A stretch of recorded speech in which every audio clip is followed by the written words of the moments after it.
لائق صد تکریم حضرت سربراہ اعلیٰ صاحب قبلہ، جامعہ کے صدر المدرسین، معزز و مکرم اساتذہ کرام اور رفقائے گرامی، السلام علیکم ورحمۃ اللہ وبرکاتہ۔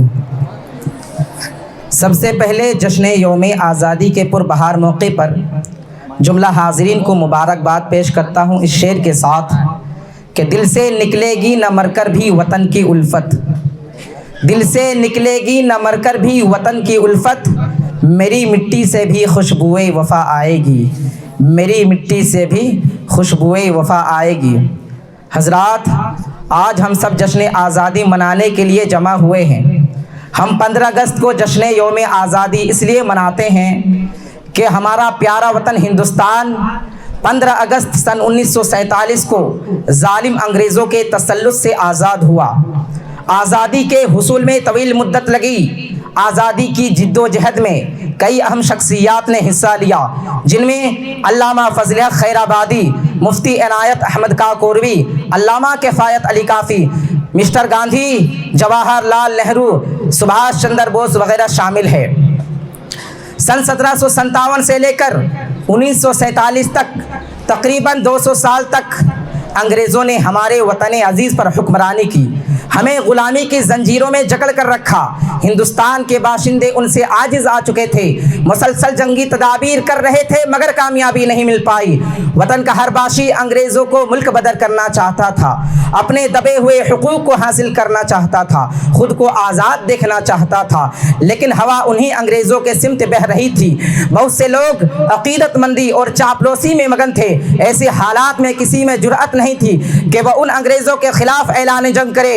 ارے کون ان کے خلاف علم بغاوت بلند کر سکتا تھا؟ حضرات، لیکن اسی آزمائش کی گھڑی میں علامہ فضل حق خیر آبادی اور ان کے ساتھی مفتی عنایت احمد کاکوروی، علامہ کفایت علی کافی اور دیگر بہت سے مسلمان علماء نے دلی کے جامع مسجد سے بیک وقت انگریزوں کے خلاف جہاد کا فتویٰ صادر فرمایا، جس کے نتیجے میں مسلمان اس جنگ کو اپنا اخلاقی اور مذہبی فریضہ سمجھنے لگے۔ مجاہدین جنگ آزادی میں علامہ فضل حق خیر آبادی کے ساتھ ایک اہم نام علامہ کفایت علی کافی مراد آبادی کا ہے۔ آپ نے مراد آباد میں انگریزوں کے خلاف جہاد کا فتویٰ صادر فرمایا اور اس کی نقلیں دوسرے مقامات پر بھیجی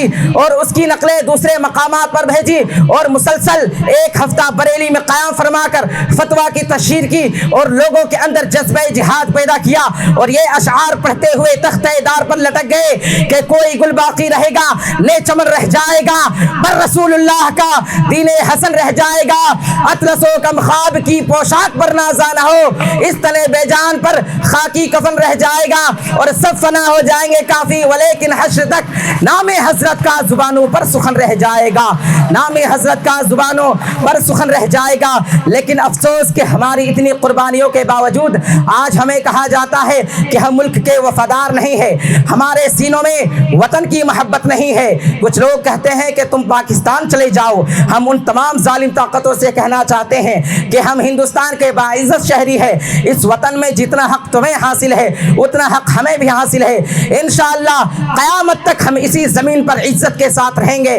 یہ ملک ہمارا تھا اور انشاءاللہ ہمارا رہے گا، سارے جہاں سے اچھا ہندوستان ہمارا، ہم بلبلے ہیں اس کی، یہ گلستہ ہمارا، مذہب نہیں سکھاتا آپس میں بیر رکھنا، ہندی ہے ہم وطن ہیں، ہندوستان ہمارا۔